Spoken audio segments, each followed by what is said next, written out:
วิจัยเผยความหน้าตาดีมีผลต่อการสมัครเวียกพอมีโอกาสได้รับพิจารณาเข้าเฮ็ดเวียกหลายกว่าจากงานวิจัยค้นคว้าของมหาวิทยาลัยฮาร์วาร์ดในปี 2022 พบว่า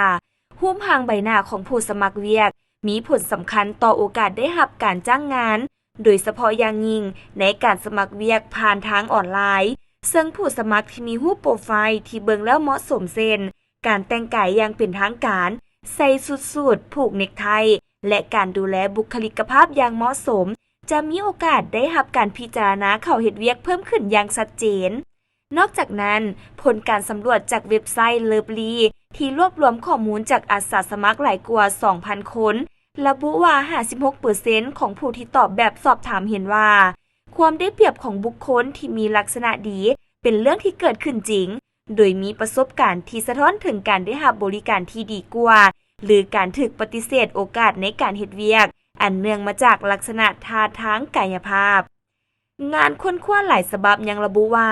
บริษัทหรือผู้จ้างงานมักใช้ลักษณะภายนอกเช่น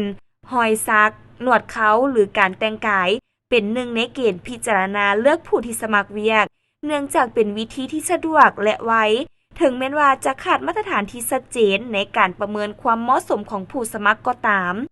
โดยรวมแล้วการตัดสินใจจากรูปร่างใบหน้ายังคงเป็นปัจจัยที่มีผลต่อการจ้างงานในปัจจุบัน